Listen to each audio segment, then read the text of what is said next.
Welcome back to Finnish Made Easier. Today we're going to be talking about the locative cases again. So this will be part 2. If you haven't seen part 1, where I talk about what the locative cases are, I introduce all 6 and kind of the direction that they're all associated with, then I would for sure watch that before watching this video. It's going to make this make a lot more sense.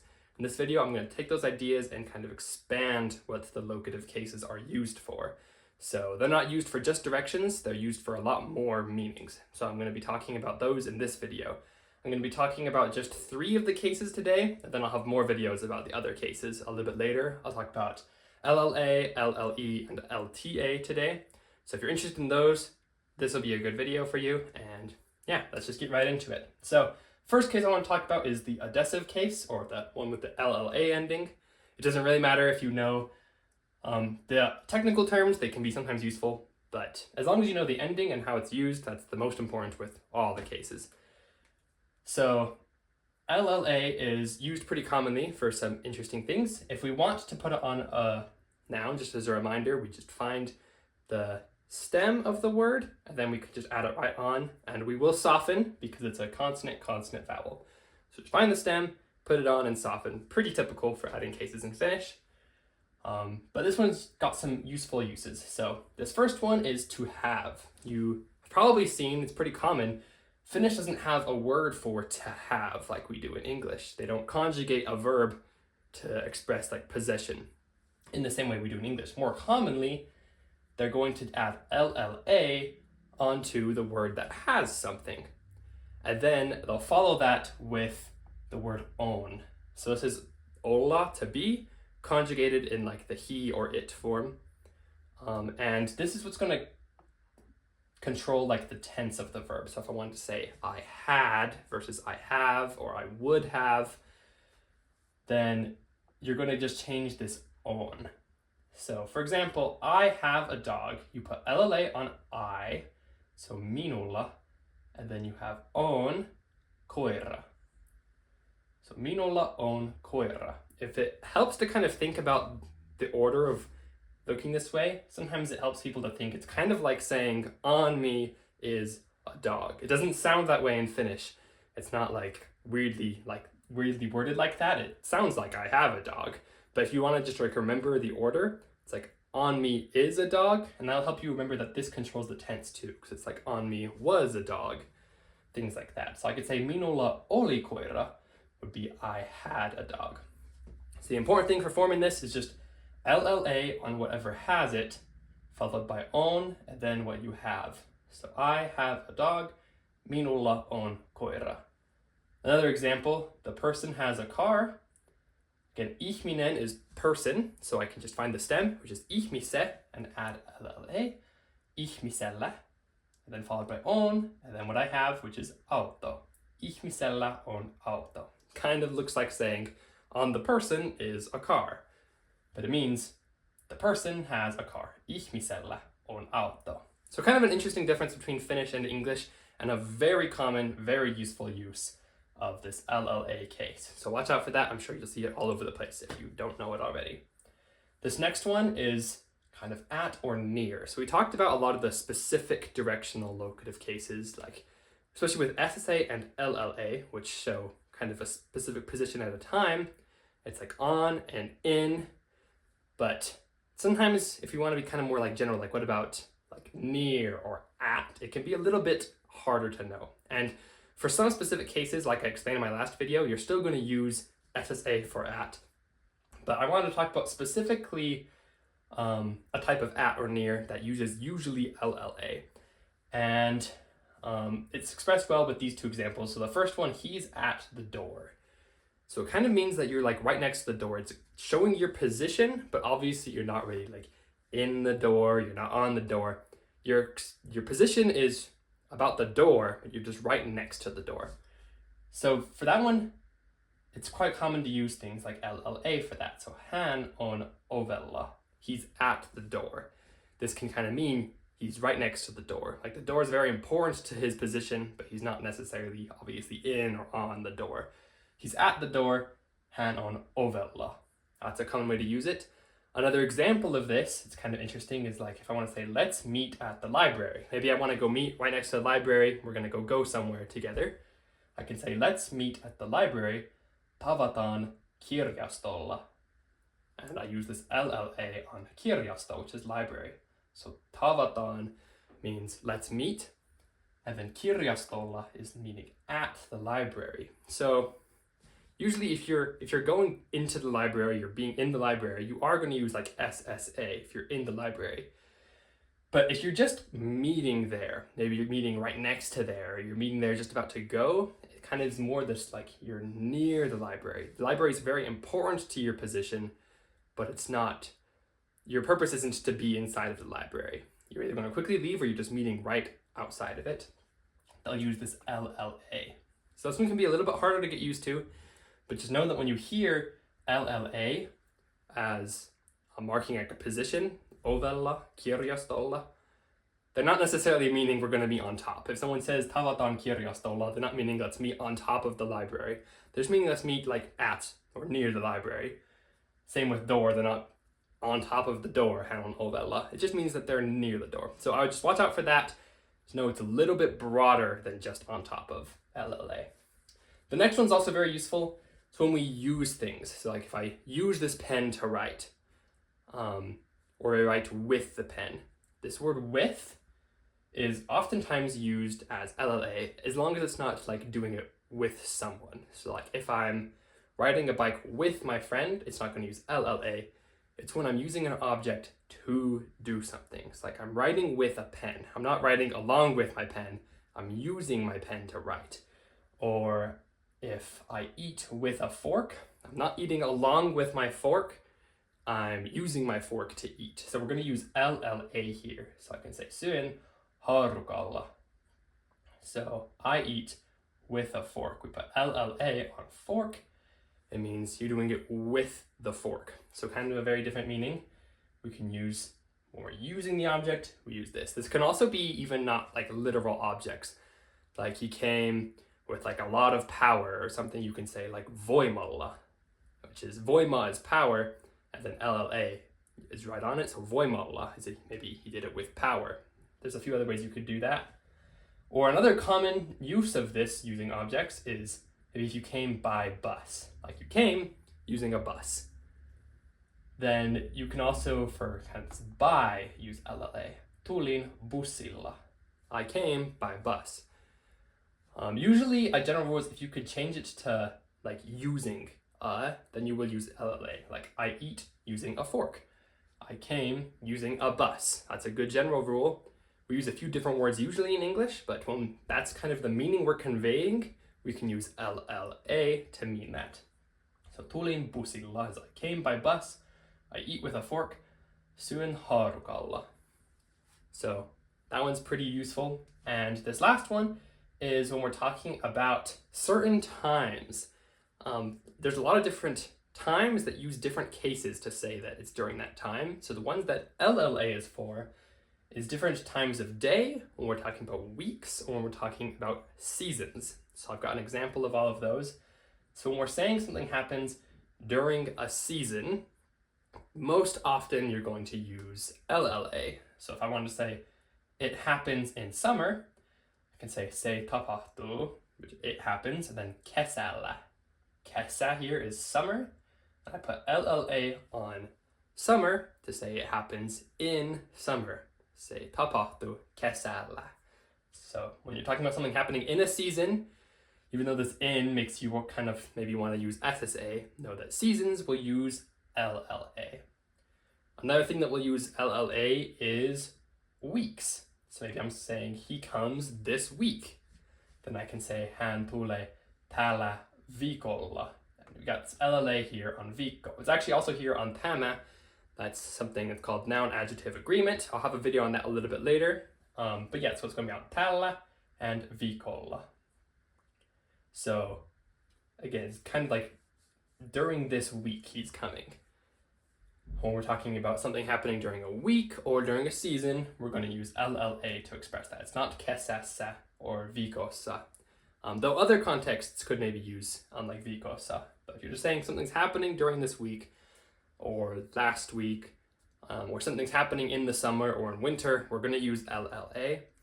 And the last kind of use of this as far as time goes is when we're talking about a time of day. So, for example, we meet in the evening. Again, this in is not going to be SSA, it's going to be an LLA. Like tapaamme illalla. We meet in the evening. So ilta is evening, and then that softens when we add LLA to illalla. Kind of a fun word. Illalla. And that means in the evening. So you'll see as I talk about some of the other cases that there are a few different ones that have to do with time. But these are the three ways that we're going to use time with LLA. It's going to be seasons, weeks, and times of day. So I hope that helps. That's all with LLA. If you have questions, make sure to put them in the comments. I'll answer them. I'm now going to move on to the next one. All right, next up is the ablative case. So this one is the LTA ending. This one has a lot less than the LLA. So again, as a review, this one is the coming like off from. It can be from in a lot of contexts. Whenever something is LLA and you're coming from that, then it's going to be LTA. So yeah, it's the off from or just kind of from in certain contexts. Just like how when you have something, it's LLA. When something comes from you, you're also going to use LTA. So minulla and then minulta is it coming from you. I didn't include that on here because I feel like that's still pretty, falls into what I talked about in the last video, that it's from. But I just wanted to clarify that with both LLE and LTA. That's going to be things with people. We're always going to use these three. It's like I have it, it's on me. If I give it to someone, it came from me, it's LTA. If I give it to someone, it's LLE. Kind of like onto, off, from, on, if you want to think about it that way. But besides from, it has two other very common uses, which the first one is when we're talking about a time when something starts. So again, time is coming up. This one is when we're talking about when something starts. There are a few ways to say when something starts, but I'm just going to talk about this way this time because it has to do with the ablative case. So if I want to say, for example, it starts at 10, to say at 10, we can use LTA on the word 10. So for example, say alkaa kymmeneltä. So we just put LTA on the word kymmenen. So it's kind of an interesting one. It's kind of, LTA is kind of meaning at in this context. Se alkaa kymmeneltä, it starts at 10. Another one is like he comes at 2, say hän tulee kahdelta. So whenever you're saying something starts or ends or happens at a certain time, you can just take that time, put LTA on it to mean that it's happening at that time. So this works if you're trying to tell someone when maybe your job is ending, like what time you get off of work, or what time school starts, what time a meeting starts. You can always just say it happens at the time with LTA. Se alkaa kymmeneltä, se tapahtuu kahdelta. Works with any of the numbers. Numbers do sometimes have kind of interesting stems. I'll have a video coming out on numbers eventually, so watch out for that one. But just know that if you hear this especially, and if you know how to form number stems, then you can use this. Very useful way to say time. The other way that LTA is quite often used is after like sensory verbs. So just like in English, we have verbs like it tastes or it looks or it sounds good or bad or things like that. We have these verbs that kind of express what we are feeling. And when we have these, they're going to make the next word be LTA. So whatever we're describing it tastes good, it tastes bad, that adjective is going to have LTA on it. So if I want to say this tastes good, I have tämä maistuu is this tastes. Sorry, the M doesn't look super much like an M, but it is an M. Tämä maistuu is this tastes, and then hyvältä is going to be good. So it's that LT is not really replacing any word in English. It's just that these types of verbs, tastes, sounds, looks, feels, are all going to make the adjective have LTA on it. I don't really know why this is. It's kind of an interesting one. Tämä maistuu hyvältä. Another one, it looks weird. Se näyttää is it looks, and then oudolta. The word outo is weird, and then you can see that it's softened. Same with LLA, we just can add it right onto the stem of the word, and then soften if needed, because it's still a consonant vowel. So outo goes to oudolta. Se näyttää oudolta. So LTA has a few less cases that it's used for than LLA, but still very useful for these two, and again, used very commonly for the coming from things with LLA. So again, usually things with people. If he stole it from me, hän varasti sen minulta. So remember the froms for sure, and then you can just add these two onto LTA. But that's it with LTA. That one's not too bad, so let's move on to the final one of this video, which will be LLE. All right, and the last case is the allative case. So this one's going to be our LLE. You might remember from part 1 that LLE was like to or onto. So things that are LLA when they're there, if you're going to that, you're going to use LLE. So like onto the roof, katolle. And like I was saying before with people, since when I have it, it's minulla. If someone gives it to me, it's minulle. It comes from me, minulta. So with people, things, having things, you're going to use these L ones. So LLE is to, but one of its uses is kind of an expanded to.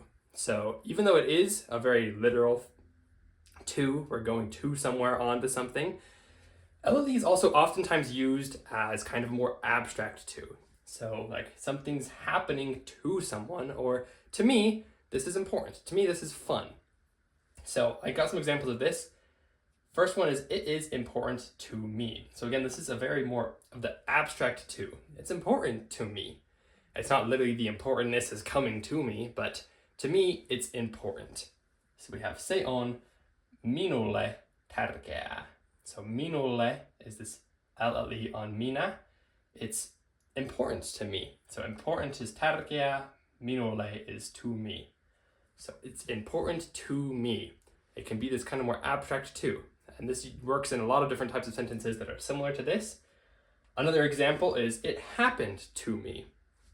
Again, not literal movement, but still to you. It happened to me. Se tapahtui minulle. It happened to me.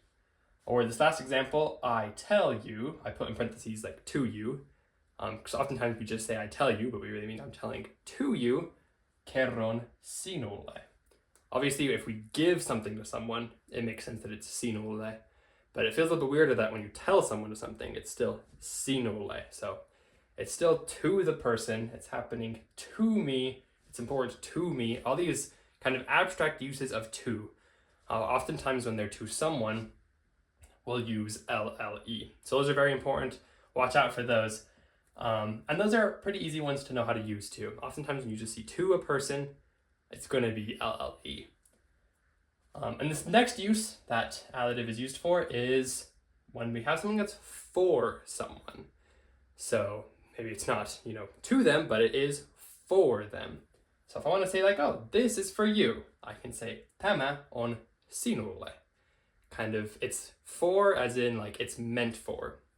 This is made for you, or this, I'm giving this to you. Tämä on sinulle. This is for you. Or another kind of interesting use of for that this can be used for is, it is safe for us. Se on turvallista. Turvallista is going to be safe in this context. And then meille, for us. It is safe for us. So again, these two are kind of more of these abstract things. It's something's happening to someone, or it's something for someone. A lot of times these LLEs are going to be for things having to do with people. It can be for objects, of course, but I would say it's most common in ideas that are very common for people. So it's for someone, it's for something, it's happening to someone or something, it's important to someone. That's kind of some of the uses for these. So oftentimes we're using to and for. In these types of contexts, we're going to use LLE. I think this is an easier one to kind of comprehend and start using. So anyway, that's the three I wanted to talk about in this video, the LLE, LTA, and LLE. hopefully those made sense. If these words were a little bit too small in this one, I know I had to write kind of small, especially on that first one. Or if you just want to look at it a little deeper, see lots of examples, I've got a document in the video description that goes over all 6 cases. So you'll see a little sneak peek into some of the videos I'm about to make, and goes over lots of examples and all of their main expanded uses. So I would totally recommend looking at that document in the video description if you want to learn more, if you just kind of want to review some of these examples. And if you have questions still after looking at that, feel free to put them in the comments and I'll try to answer some of those if questions arise. Again, this is not all the cases that these 3 cases can be used in. These, especially in phrases or other things, sometimes phrases use certain cases and there's not really a good reason why they don't fall into a certain rule. So I would for sure watch out for locative cases as you're reading or listening to things. I'm sure you'll see them all over the place. They're a big part of Finnish. And once you can start to finally get a grasp on locative cases, I think you overcome a large barrier when trying to learn Finnish, as you finally get these kind of prepositions that are able to help you actually make good sentences when you make locatives. So I would for sure spend a lot of time on locatives. And again, I'll have more videos coming out on the other cases a little bit later, but thank you for watching. I hope this was helpful and you enjoyed, and we'll see you in the next video. Heippa!